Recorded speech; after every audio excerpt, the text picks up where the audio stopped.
Welcome everybody, Souldin of the Grin brothers here, and it's time for another episode of Tea Time.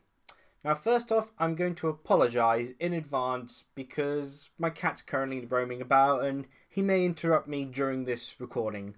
I'll probably see about editing it out depending on how long any interruption causes this video to go on for. In any case, with that out of the way, today's tea is one of my Wittard originals. In fact, it's the last of my Wittard original tea bags I have left. Yeah. I've finally used up all of the Wittard originals and pretty much every single one of the Wittard set teas I had, with exception to the two teas I didn't like and the gunpowder, which as a green tea I'm only slowly drinking. Anyway, I can't talk about tea all day though because there's a lot to talk about. Today, well, okay, it won't be today or any time like you know what I mean. This tea time is about the November 2015 Nintendo Direct. It's been a long time since a Nintendo Direct, and I'm glad we finally got a new one. That said, my feelings on this Nintendo Direct are rather mixed. There'll be certain subjects where, certain games and sort of details that I didn't really care much for, so I'll probably only, breeze over them.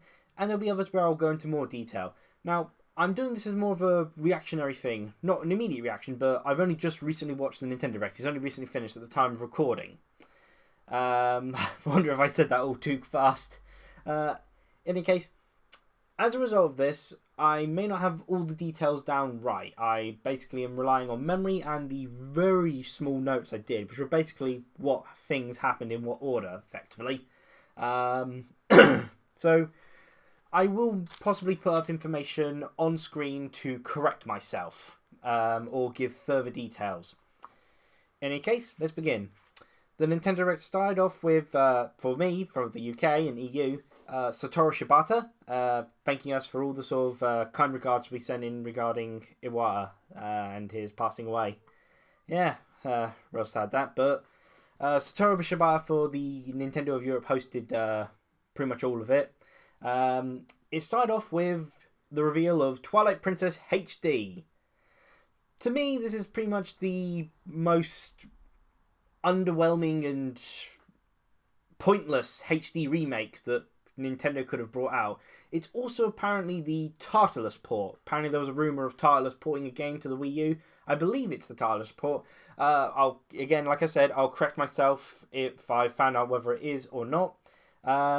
But Twilight Princess HD, I don't really feel it was something that needed to be made. It feels very pointless to me to remake Legend of Zelda Twilight Princess, particularly as there's already a Legend of Zelda remake on Wii U, and we've been getting so many Legend of Zelda games as of late.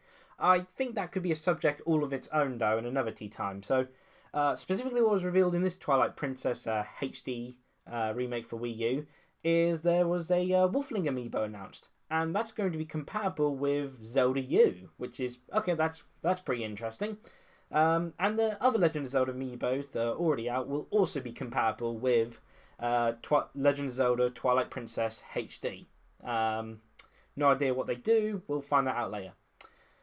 Speaking of Zelda, they next revealed stuff about Legend of Zelda Triforce Heroes. There's two more amiibo costumes, one of them being a Linebeck costume, which is just awesome, and the other being a Fierce Deity Mask costume. Those are pretty cool, and there's some free extra content with like a really harsh dungeon with multiple levels of enemy fights, and that's pretty cool. It's nice to see that game getting free DLC. Again, that's a game that the Rafi's got an interest in because it's basically a sort of successor to the Four Swords style of gameplay, except it's 3 swords instead of 4. And for me, though, not sure about that game yet, but who knows. Next up was Mario and Luigi Paper Jam Brothers. They showed off these special cards, which will be on the bottom screen, and you use them to use various power-ups, and you can use the various Mario series amiibos to unlock more cards. I was looking forward to Mario and Luigi Paper Jam Brothers at first, but it doesn't seem like they're fully utilising the Paper Mario IP to its full potential. And honestly, I'm not actually that big of a fan of the Mario and Luigi series. I don't think it really did anything interesting enough to really make it stand high and mighty like Paper Mario, the first two Paper Mario games did. I mean, I had some enjoyment with it, but it just didn't compare to Paper Mario, and I never really felt there was a reason to have these two Mario RPG series going on at the same time. I actually thought that concept of Mario and Luigi series actually is a entirely other tea time. There's a lot of tea time ideas I'm actually bringing up in this video. In any case, something I really did like seeing though was Splatoon stuff, because I like Splatoon. I finally got back to playing some Splatoon because there's been a long period where I haven't been playing it. Recently participated in the European Splatfest. I was on Team Ghost. Team Ghost for the win. Yeah. And Splatoon had 2 new stages shown off. One of them being an art museum. It looks massive and looks with tons of stuff going on it. And the other one's a poolside resort stage, which is a nightmare for the Inklings because the moment they touch water, they die horrifically. But they both look like really nice stages. The art museum stood out more to me because we've already got Camp Triggerfish in terms of a stage with a lot of water in it. But well, I guess we kind of already have pretty big stages. But art museum also has these spinny things you can jump on, much like you see in the single player mode. It all looks pretty neat. And there's some new gear that will be available. I think those sort of patch updates are coming sometime in November. Again, details will be on screen for what I do not know, or do not know at the time of making this video. They then showed off some Super Mario Maker stuff. Apparently there's some course searching updates. Apparently you'll be able to do it through web browser on the mobile phones and such. And they showed off a bunch of Super Mario Maker stages. Nothing huge really, and I think within my Twitch stream I was on Nintendo Life, because I was on the Nintendo Life Twitch stream, people weren't too fond about more Super Mario Maker showcasings. It's kind of what people sort of got irritated with the Nintendo's E3, and that quite a bit of it taken up by Super Mario Maker footage. And I feel that it had that same sort of effect here. So seeing people's stages didn't really entice people much to it. There was a new trailer for Xenoblade Chronicles X. I'm not interested in Xenoblade Chronicles X. It's not my style of game. Particularly the gameplay puts me off. But I gotta say, the trailer was very funny. It was a hilarious trailer. A lot of cool action scenes as well in it. But yeah, it was a very different sort of tone to the other trailers, because it starts off very humorous. I mean, it shows a bit of the drama later on, but it's mostly a funny little trailer. And quite a short one that's compact and works. Weirdly enough with this Nintendo Direct though, is they kind of brushed over, a few of the games releasing very soon. They basically said, November 20th, we have these 3 games coming out. Animal Crossing Amiibo Festival, Mario Tennis Ultra Smash, and New Style Boutique 2, something. I can't remember the actual name. I think it's like Style Savvy in America, maybe? Or is that for Japan? I don't know. I think it's got a different name for each of the regions. But, they kind of brushed over those, which is really strange. I felt that was like the perfect opportunity to like showcase these sort of games more, given they're coming out so soon. I mean, Animal Crossing Amiibo Festival, the way it's sort of been done is a bit confusing to people, and while it is, the closest I've ever been interested into an Animal Crossing game, I feel there needs to be more to really entice people. Mario Tennis Ultra Smash looks rather bare bones, and it doesn't look like it's going to match up to the quality of Mario Power Tennis. I'm still getting it because at its core it's a Mario Tennis game, and they're always fun, but it does look like it's not going to match up to what Mario Power Tennis had to offer, and this really should have been the time to actually show off what they had planned to make it go beyond their previous Mario Tennis titles. And, well, New Style Boutique 2, I'm not sure what to say on that, really. Yeah, they just kind of mentioned it. It's like, these are 3 games coming out, and then they went on to other stuff. It's strange. That felt to me like that should have been a bigger focus of this Direct. Maybe less of the Super Mario Maker course footage. But we then went to a new person. I don't think I've ever seen him before. I can't remember his name. Maybe I'll put up his name. But we're from Satoru Shibata to this new person to talk about the eShop. First starting off with some indie games all made by Europeans. Fast Racing Neo, a game a lot of people are looking forward to because it's basically an F-Zero game, but it's also not an F-Zero game because there's some unique little twists to it. Again, you're probably hearing my cat in the background. The Fast Racing Neo, it's made by a German developer, I believe. It's an F-Zero styled racing game that's got a lot of people excited. It got itself a big trailer. It was really nice to see Nintendo sort of promoting that game in the Nintendo Direct because it's one that a lot of people are looking forward to. And it's coming out before the end of this year, December 2015.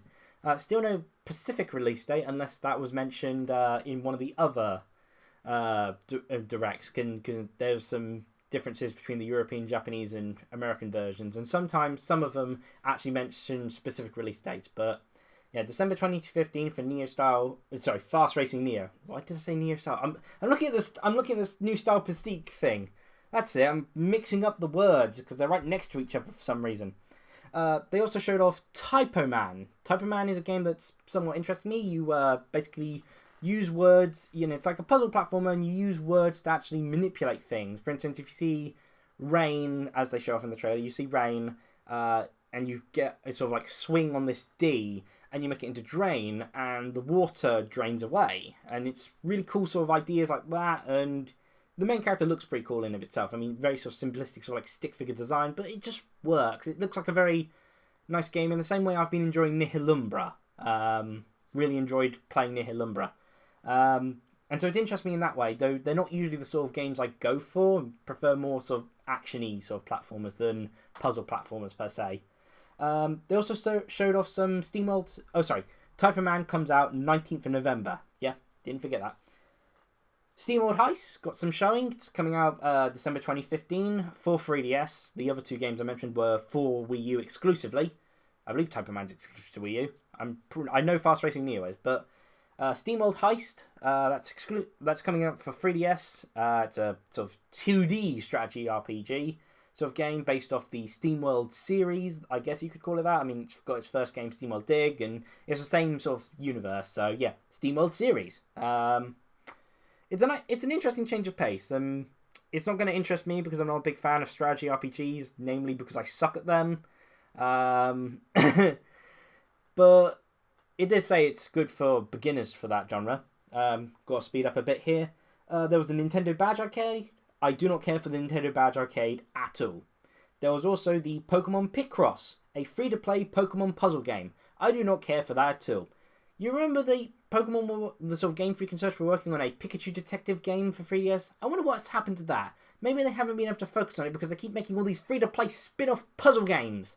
I'm not being very happy with Game Freak lately. It just feels like they're not being nice as a developer in a sense. They've been rather money hungry and they've been very tight with their IP in terms of even Nintendo using them. That said, Pokemon is coming to the 3DS Virtual Console, Pokemon Red, Blue, and Yellow version, and you'll be able to trade with them via the 3DS Wireless. That is actually pretty cool. I like seeing that. That was a cool move, and it does tempt me for the game. Whether it, I think you'd probably convince me if you're to use Miiverse to show off your squad and your gameplay and such, because I feel that was really missing from Pokemon X and Y and Pokemon Alpha Sapphire and Omega Ruby. Not sure why they didn't have those features, but I think that would really sort of push me to actually think I may get these games again just on my 3DS Virtual Console simply so I can utilize Miiverse. But it's probably not going to be able to actually show off that feature. I mean, you'll have Miiverse, but you won't be able to show pictures and such. Other games, Final Fantasy Explorers comes out 29th of January 2016. I do not care for it. They said like MMO-like gameplay. It's like, whoop, I'm out of here. Mega Man Legacy Collection for 3DS. I do not care for Mega Man. Never really liked that series. So, whoop, out of there. Pokemon Tournament. I do enjoy. They didn't really show any more details. They didn't give a more specific release date other than, it's still spring 2016. But hey, I like seeing the Pokemon Tournament be featured in the Nintendo Direct a bit. Dark Mewtwo was shown off, and a Dark Mewtwo Amiibo card is available in first print runs of the game, and it will allow you to unlock Dark Mewtwo immediately. You'll be able to lock him in-game naturally, obviously, but you'll be able to have him starting off. Not really something I care for, but I'll probably get a first print edition of Pokemon Tournament anyway. Star Fox Zero, it's got a new trailer. It's coming out April 2016. I believe one of the other directs or something else may have had a more specific release date. Again, it'll appear here. The graphics looks like they've improved a bit, and I like the sort of showcasing of each of the different vehicles and each of the characters. Love seeing Slippy in that, piloting the gyro wing, very fitting for him. Yeah, and I liked the sort of, they went into detail with the use of the gamepad. It was a short trailer, but it looked very nice, and it's nice to see the game coming along. Nice to have at least even a monthly release date for that. So I look forward to finally getting that in April. Talked about Amiibo a bit, don't care. Talked about Pokemon Super Mystery Dungeons, February 19th release. Not really something I care about though.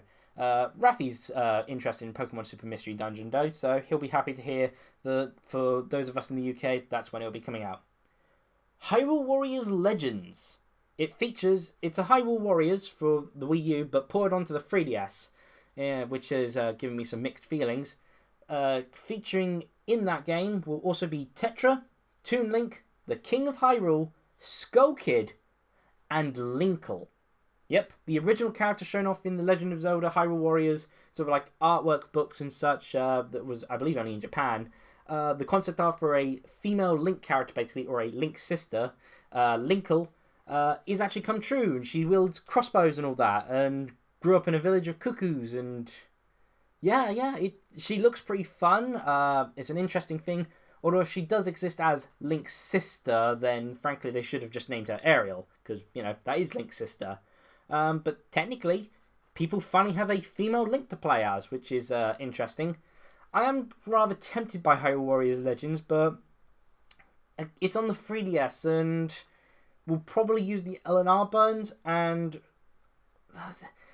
the 3DS has been giving me very poor feelings due to the LNR buttons, which again could literally cover a tea time in of itself, or I could mention it during a Grin Brothers playthrough at some point. But yeah, I'm really tempted for that. Hyrule Warriors Legends looks really cool, but I already have the Wii U Hyrule Warriors, so hopefully I'll be able to download the extra characters and story packs and such through just the Wii U rather than having to get the 3DS version. Bravely Second End Layer. Let me finish off with the Hyrule Warriors Legend stuff. 25th of March 2016 it releases, and a limited edition will be available. It apparently has a compass, I believe. I believe that's one Linkle actually uses, or has on her. Bravely Second End Layer. First quarter of 2016, there will be a collector's edition which has an art book, a CD, and an Agnes figurine which looks beautiful. Would love to get that, and I'm really happy that Bravely Second got a mention and it's coming out next year, because I really enjoyed Bravely Default. The sort of whole ending sort of thing got really annoying, kind of sort of dropped the game down, but it's probably my third favourite sort of 3DS retail game at the moment. And it was surprisingly my favourite game of 2013 for 3DS. Was it 2013? Yeah, I think it did come out 2013.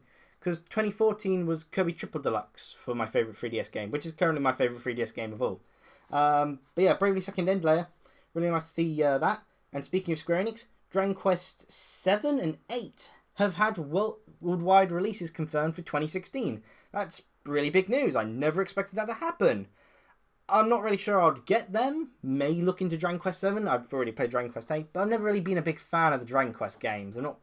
They don't just gel with me for some reason, unlike other turn-based RPGs. Not sure why. They also showed off some Fire Emblem Fates. 2 versions for EU, so sadly there's no sort of like... It's not just a single version like we were hoping that it'd be. Well, a lot of people were hoping it would be. But it is getting a special edition which has all 3 of the Fire Emblem Fates sort of storylines in it. But that's coming out 2016. I don't believe I have a specific release date. And for the final bit of news, the new Super Smash Bros. For Wii U and 3DS character is Cloud. It's Cloud from Strife from Final Fantasy VII, because when I think of, characters relating to Nintendo, I clearly think of the character who's barely appeared on a Nintendo system. Let's see, what game did he appear on? He appeared in Ferium, Final Fantasy music thingamajiggy. Oh, and he appeared in that Kingdom Hearts Chain of Memories Game Boy Advance game. Wow, Cloud has had so many wonderful appearances on Nintendo systems. And once again, it's a third-party character again. Ugh. I'm not even sure why this bothers me so much. I don't care for Super Smash Bros. Wii U and 3DS anymore. It's like the game itself did a good enough job of killing my interest in it. I mean, sure, the gameplay's solid, but there's just nothing for me to do, and I just don't like the game. Well, okay, I give it a 5 out of 10. Again, the gameplay's, the sort of basic gameplay is really good, but it's like so many things cause problems for me that I just don't like it. But yeah, Cloud Strife is playable in Super Smash Bros. Wii U and 3DS as a new DLC character. His stage does look pretty cool, but it's like, okay, it's just Cloud Strife and Final Fantasy VII, things that don't really have anything to do with Nintendo at all. It's not a Nintendo IP or even a third party that's got a good connection to Nintendo, as in a third party character or more specifically that game. I mean, the series, Final Fantasy started off from it, but most people relate it to Sony nowadays. And there's also going to be a Super Smash Bros. Direct at some point in December. I probably won't cover that because I just don't have any interest in the Super Smash Bros. Series at this point. I loved Super Smash Bros. Brawl and the previous Super Smash Bros. But Super Smash Bros. For Wii U and 3DS, nah. So as you can probably tell, my feelings on this Nintendo Direct are a bit all bouncing around. I mean, I'm really tempted with Hyrule Warriors Legends at the moment. I really like seeing more stuff with Bravely Second End Layer and Pokken Tournament and Star Fox Zero, and Splatoon getting updates is always an awesome thing. And there were some things which, while I'm not particularly interested in, they were neat to see, such as, the Xenoblade Chronicles X really funny trailer, and those indie games getting some big attention. That was really cool to see, Typer Man and Fast Racing Neo get some spotlight. But there was just a lot of things that irk me with it, the Mario Tennis Ultra Smash and Animal Crossing Amiibo Festival, and the games coming out this year not getting much attention, and again, Pokemon Picross, Cloud and Smash Bros. There's like bummer announcements, as it were, for me. But tell me what you thought about the Nintendo Direct. Perhaps you have a more clear view on it. Perhaps you really liked it or you really disliked it, or basically you may have a more settled opinion, and I'd like to hear of it. Even if you have a unsettled opinion and are mixed on the matter of what you thought of this November 2015 Nintendo Direct, again, would still love to hear it. Feel free to share your comments below. I'm going to now have my tea. It's a wonderful Wittard tea as always. Not sure why I really need to say anything about that. I mean, you've all heard me talk about Wittard tea several times before, haven't you? But yeah, those were my thoughts on the November 2015 Nintendo Direct. I hope you enjoyed this tea time, and cheerio, everyone.